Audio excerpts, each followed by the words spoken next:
বিশ্বের সমস্ত মোড়লদের মাথার টনক নড়িয়ে দিয়েছেন আমেরিকার প্রেসিডেন্ট ডোনাল্ড ট্রাম্প। গতকাল ঠিক রাত 2 ঘটিকার সময় ভেনেজুয়েলার রাজধানী কারাকাসে স্পেশাল ফোর্সের মাধ্যমে হামলা করে ভেনেজুয়েলার প্রেসিডেন্ট নিকোলাস মাদুরো তার স্ত্রীকে তুলে নিয়েছেন আমেরিকার প্রেসিডেন্ট ডোনাল্ড ট্রাম্পের স্পেশাল ফোর্স। চলুন আমরা স্ক্রিনের মধ্যে সেই বিষয়টি দেখে আসি। বর্তমান ভেনেজুয়েলার কি অবস্থা এবং নিকোলাস আমেরিকার মধ্যে কোথায় কি অবস্থায় রয়েছেন। শনিবার ভোরের অন্ধকারে লাতিন আমেরিকায় নেমে এলো এক ভয়ঙ্কর ঝড়। স্থানীয় সময় ভোররাতে ভেনিজুয়েলায় নজিরবিহীন এক সামরিক অভিযান চালিয়েছে মার্কিন যুক্তরাষ্ট্র।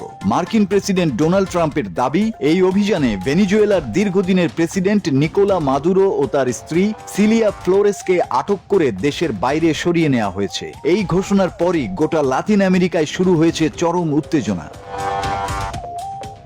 ট্রাম্প বলেন, এটি ছিল একটি বড় মাপের সামরিক হামলা। মার্কিন সংবাদ মাধ্যম সিবিএস নিউজ জানিয়েছে, এই দুঃসাহসী অভিযানে অংশ নেয় মার্কিন সেনাবাহিনীর এলিট স্পেশাল ফোর্স ডেল্টা। হামলার লক্ষ্যবস্তু ছিল ভেনিজুয়েলার রাজধানী কারাকাস, দেশটির প্রধান সামরিক ঘাঁটি ফুয়ের্তো তিউনা, লা কার্লিটিং এয়ারবেস এবং লা গাইরা বন্দর। এসব এলাকায় একের পর এক শক্তিশালী বিস্ফোরণের খবর পাওয়া গেছে। আকাশ জুড়ে মুহুর্মুহু বিস্ফোরিত হয়েছে আগুন, শহরের বড় অংশই বিদ্যুৎহীন হয়ে পড়েছে। এর পরপরই ভেনিজুয়েলার সরকার ঘোষণা করে জাতীয় জরুরি অবস্থা। এই হামলাকে সাম্রাজ্যবাদী আগ্রাসন হিসেবে আখ্যা দেয়। ভেনিজুয়েলার ভাইস প্রেসিডেন্ট ডেলসি রদ্রিগেজ প্রতিক্রিয়ায় জানিয়েছেন, প্রেসিডেন্ট নিকোলাস মাদুরো কিংবা ফার্স্ট লেডি সিলিয়া ফ্লোরেস দুজনের কারো অবস্থানই সরকার জানে না। অবিলম্বে তাদের দুজনের জীবিত থাকার প্রমাণ দাবি করেন তিনি।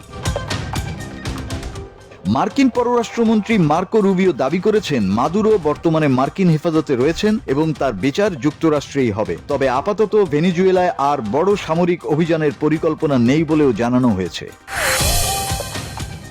কিন্তু এখানেই শেষ নয়। সবচেয়ে বড় প্রশ্ন, মাদুরো ও তার স্ত্রীকে ঠিক কোথায় নেওয়া হয়েছে? এই তথ্য এখনো গোপন। হামলায় ঠিক কতজন নিহত বা আহত হয়েছেন তা স্পষ্ট নয়। কারাকাসে ক্ষয়ক্ষতির প্রকৃত চিত্র অজানা। আন্তর্জাতিক প্রতিক্রিয়ায় ভয়ঙ্কর ইঙ্গিত দিচ্ছে। কলম্বিয়া তার সীমান্তে সেনা মোতায়েন করেছে। রাশিয়া একে সরাসরি সশস্ত্র আগ্রাসন বলে নিন্দা জানিয়েছে। ভেনিজুয়েলার বন্ধু ইরান ও কিউবা বলছে, এই হামলা আন্তর্জাতিক আইনের চরম লঙ্ঘন। এখন পুরো বিশ্বের নজর একদিকেই। মাদুরো পরবর্তী ভেনিজুয়েলার ভবিষ্যৎ কি? এটি কি শুধু একটি অভিযান, নাকি আরো কোনো বড় সংঘাতের শুরু?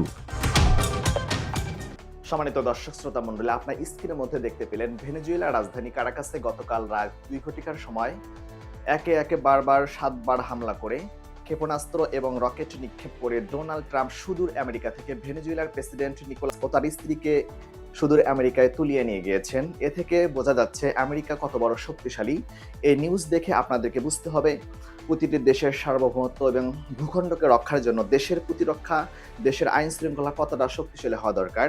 আমাদের এই ভিডিও থেকে বাংলাদেশকেও শিক্ষা নিতে হবে যে বাংলাদেশের রাজনীতিবিদ যারা রয়েছেন, যারা ক্ষমতার চেয়ার নিয়ে লড়াই করতে চাচ্ছেন, আমি তাদের উদ্দেশ্যে বলতে চাই, আপনারা শুধু দেশের জন্য, দেশের ভূখণ্ডের জন্য নয়, দেশের প্রতিটি মানুষের জন্য রাজনীতি করবেন। কারণ দেশের প্রতিরক্ষা ব্যবস্থা যদি শক্তিশালী না হয়, তাহলে দেশের স্বাধীনতা সার্বভৌমত্ব সর্বদাই ধ্বংসের মুখে পতিত হয়ে যাবে।